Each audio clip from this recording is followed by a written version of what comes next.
నమస్తే. ఈరోజు మన స్టూడియోలో ప్రముఖ ఆధ్యాత్మికవేత్త, జ్యోతిష్య వాస్తు పండితులు, లలితాదేవి ఉపాసకులు బ్రహ్మశ్రీ నానాజీ పట్నాయక్ గారు ఉన్నారు. గురువుగారితో మాట్లాడదాం.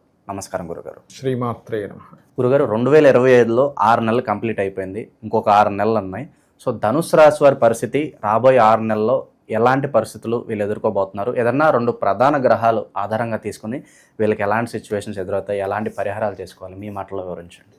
తప్పకుండా అండి. గ్రహాలు కొన్ని కలుస్తుంటాయి, విడిపోతుంటాయి.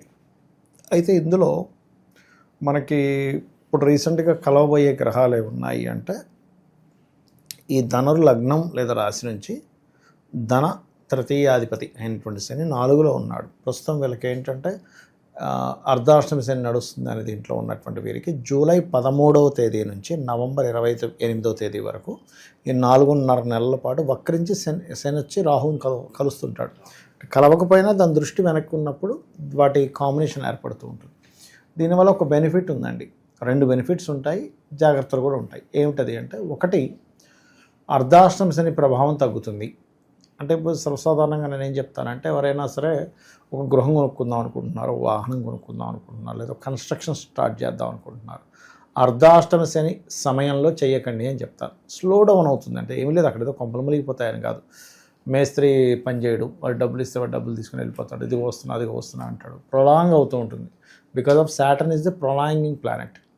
అలాగే కోర్సెస్ చేసి చదివే వాళ్ళకి కూడా కొంచెం ఏంటంటే, విద్యార్థులకు కూడా కొంచెం దాని మీద ఇంట్రెస్ట్ తగ్గడం, ఇవి జరుగుతూ ఉంటాయి సర్వసాధారణంగా అర్ధాష్టమి శనిలో. ఇంతకు మించి ఏమి ఉండదు అక్కడ.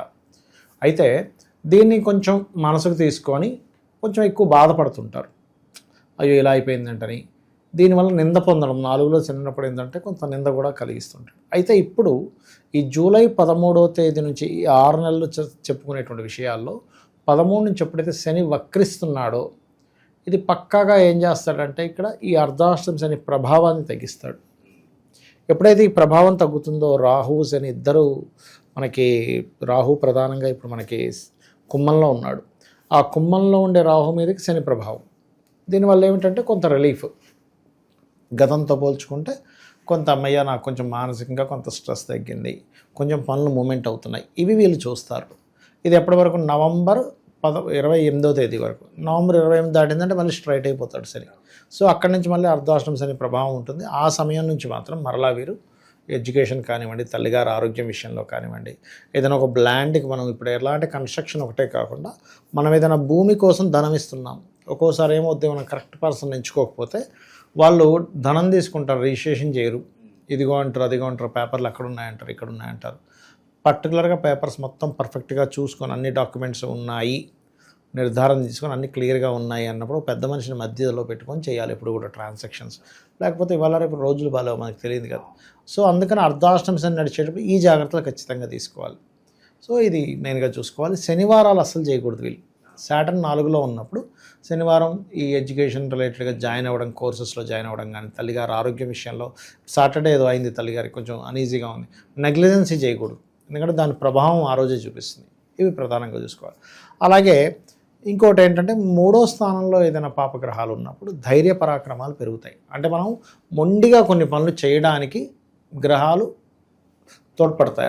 ఏం జరిగినా పర్వాలేదు, ముందుకెళ్దాము, ఏదైతే అది అయిందనేటువంటి ఒక మొండి ధైర్యాన్ని ఇస్తుంది. ఒక సామెత ఉంటుందండి, రాజు కంటే మొండోడు గొప్పట, మీరు వినే ఉంటారు. అంటే మొండివాడు ఏంటంటే నేను అవ్వాల్సిందే కూర్చుంటాడు. సో ఆ మొండితనాన్ని ఇస్తుంది. ఇక మిగతా మనకి ఫైనాన్షియల్ రిలేటెడ్ ఇవన్నీ ఏంటంటే కొంచెం మధ్యవర్తిత్వంగా, ఆన్లైన్ త్రూగా, ఇటువంటి వాటి త్రూగా వీళ్ళకి కొంచెం ఫైనాన్షియల్ గ్రోత్స్ అవి పెరుగుతూ ఉంటాయి. కాకపోతే ఇక్కడ సింహంలో కేతు ఉన్నాడు వీళ్ళకి. సో దీనివల్ల ఒక పాజిటివ్ ఏంటి, జాగ్రత్త ఏమిటి అంటే, ఒకటేమో పుణ్యక్షేత్రాలకు వెళ్ళడం, భగవత్ అనుగ్రహం కలగడం, ఇవన్నీ 9th హౌస్. కాకపోతే కాస్త తండ్రితో దూరంగా అవ్వడం, తండ్రి దూరంగా వెళ్ళడం, లేకపోతే హయ్యర్ ఎడ్యుకేషన్లో కొంతవరకు కొన్ని విషయాలు వీళ్ళకి బ్రేక్స్ అవ్వడం, హయ్యర్ ఎడ్యుకేషన్లో పెద్ద మొత్తంలో ఏదైనా మనం మనీ ట్రాన్స్ఫర్ చేసేటప్పుడు ఈ పర్టికులర్ అంశాల్లో జాగ్రత్తగా ఉంటే సరిపోతుంది. అయితే ఈ 6 ఎప్పుడు కూడా పెద్ద ఏవైతే మనకి బాగా ఎక్కువగా రిజల్ట్ ఇచ్చే ప్లానెట్స్ ఏంటంటే శని, రాహువు, గురువు, కేతువు. సో ఈ రాహుకేతువుల గురించి, శని గురించి మనం చెప్పుకున్నాం. గురువు సప్తమంలో ఉన్నాడు. సో సప్తమంలో ఉండే గురువు ఆల్మోస్ట్ అక్టోబర్ నుంచి అష్టమంలోకి వచ్చి మళ్ళీ వక్రించి సప్తమంలోకి వెళ్తాడు. కాబట్టి ఏంటంటే ఇప్పుడు వీళ్ళకి వివాహ సంబంధించినటువంటి విషయాలు ఏవైతే ఉంటాయో, వివాహం కోసం చేసే ప్రయత్నం కానివ్వండి, ఇవన్నీ కూడా ఇక్కడ సక్సెస్ అవుతాయి. ఇక దాని గురించి పెద్దగా భయపడాల్సిన పని అయితే ఏమీ లేదనేటువంటి చాలా స్పష్టంగా గోచరిస్తుంది ఇక్కడ. ఎలాంటి వ్యాపారాలు బాగా కలిసి వస్తాయి అంటారు గురుగారు వీళ్ళకి? ఒకటేనండి, ఎప్పుడైనా సరే ఎనీ లగ్న ఎనీ రాశి ఈ వ్యాపారమే అనేటువంటిది కాకుండా వాళ్ళ పర్సనల్ చార్ట్ తీసుకోవాలి. అంటే గోచారం అనేది కొంత చూపిస్తుంది. అంటే ఎలాగా, ఇప్పుడు ధన తృతీయాధిపతి ఒక్కడే అయ్యాడు, సో ఏంటి మీడియేటింగ్ అని అంటాం. లాభాధిపతి శుక్రుడు అయ్యాడు, కాకపోతే షష్టమాధిపతి కూడా శుక్రుడు అయ్యాడు. సో ఇక్కడ రెండు రకాలుగా ఉంటుంది. సో వీళ్ళకి ఎవరు రాజయోగ కారకుడు అంటే గురువు. మనకి గురువు రాజయోగ కారకుడే, లగ్న చతుర్థాధిపతి, అండ్ రవి రాజయోగ కారకుడు. కాంబినేషన్ బట్టి మనం చెప్పుకోవాలి. రవి గురువులు కలిశారు ఉదాహరణకి కన్స్ట్రక్షన్ లేకపోతే మెడికల్ రిలేటెడ్, ఎందుకంటే భాగ్యాధిపతి, చతుర్థ భాగ్యాధిపతులు టీచింగ్ రిలేటెడ్ ఇట్లా ఇస్తాడు. లేదు మీకు ఇక్కడ ఏంటంటే ప్రధానంగా మనం తీసుకోవాల్సింది అసలు శని భగవానుడు ఎవరి రూపంలో ధనాన్ని ఇచ్చే కారకత్వం పొందున్నాడు.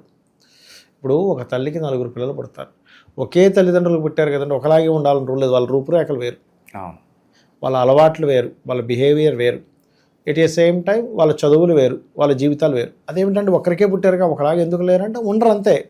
అలాగే ఒకే లగ్నంలో అందరూ పుట్టినా, అందరూ ధనుసు లగ్నంలో పుట్టినా, ధనుసు రాశిలో పుట్టినా, వాళ్ళ ధనాధిపతి ఉండే సంబంధం బట్టి, వాళ్ళకి నడుస్తున్న మహాదశలను బట్టి, వాళ్ళకుండే రాజయోగాలను బట్టి వాళ్ళు కోటీశ్వరులు అవుతారు. అంటే ధనాధిపతి మంచి స్టేజ్లో ఉన్నాడు. ఇప్పుడు శని వెళ్ళి ఉదాహరణకి ఏ శుక్రుడితోనో కనెక్ట్ అయ్యాడు అనుకోండి, ధనయోగం పట్టేస్తుంది. బుధుడితో కనెక్ట్ అయ్యాడు, విపరీతంగా ధనయోగం పడుతుంది. అయితే ఇక్కడ ఏంటి, వీళ్ళకి వ్యాపారంలో రాణిస్తారా, ఉద్యోగంలో రాణిస్తారా అనేది కూడా చూసుకోవాలి. ఇప్పుడు ఒకవేళ వ్యాపారమే అనుకోండి, ఉదాహరణకి ఉద్యోగం కాదు వ్యాపారమే, మీడియేటింగ్ చేయాలి. ఇప్పుడు కూడా డైరెక్ట్గా ప్రోడక్ట్ వీళ్ళు అమ్మకూడదు. ఇప్పుడు జొమాటో ఉంది, డైరెక్ట్గా అది వాడు ప్రోడక్ట్ కాదు, అది ఇప్పుడు మధ్యలో ఉన్న మనకి ఇస్తున్నాడు. జొమాటో, అమెజాన్ ఇవన్నీ ఎందుకంటే మధ్యవర్తి మూలంగా ధనం వచ్చే యోగం.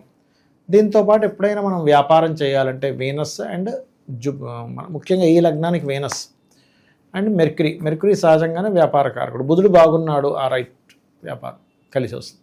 అట్లా చూసుకుంటే కనుక ఖచ్చితంగా బాగుంటుంది. అయితే వీళ్ళకి వ్యాపార యోగాలు బాగా సాగాలి అంటే కనుక లలితా సహస్రనామాల్లో ఓం ఇంద్రగోప పరిక్షిప్త స్మరతూనా భజంగికాయై నమః. ఎందుకు అంటే ఇక్కడ సహజంగానే ఎవరికైనా ఈ మంత్రం పనిచేస్తుంది, కానీ వీరికి షష్టమ లాభాధిపతి అవుతాడు శుక్రుడు. అంటే పూర్వజన్మ కర్మని పూర్తిగా ఇచ్చే గ్రహం ఎవరున్నారంటే వీనస్. అందుకే ఎనీ ధనుర్లగ్నం మీరు తీసుకోండి, అంటే మీడియాస్లో వర్క్ చేయడం ఇవన్నీ కూడా వీళ్ళకి వర్కౌట్ అవుతాయి. ఎందుకంటే థర్డ్ హౌస్ ఇస్ మీడియా అనమాట. మీడియాస్ ధనుర్లగ్నం వరకు శుక్రుడు మీడియాలో ఉన్న ప్రస్తుతం మర్చిపోయా, రైట్. అయితే శుక్రుడు షష్టమాధిపతి అయిన స్త్రీ శాపాలు ఇవన్నీ కూడా ఏర్పడుతుంటాయి. అందుకని ఏంటంటే వీళ్ళు వివాహ జీవితం మీద పడుతుంది ఎఫెక్ట్, ఎక్కువగా స్త్రీ మూలకంగా ఎఫెక్ట్ పడుతుంది. ఈ జాగ్రత్తలు కనుక తీసుకుంటే ధనుర్లగ్నం వారికి ఈ 6 నెలలు ఉండేటువంటి ఇది బాగుంటుందని చెప్పుకోవచ్చు మనం. ఓవరాల్గా ధనుసు రాశి వారికి రాబోయే 6 నెలలు ఏ విధంగా ఉండబోతుంది, ఎలాంటి జాగ్రత్తలు తీసుకోవాలి, అద్భుతంగా వివరించారు. ధన్యవాదాలు. శ్రీమాత్రే నమః.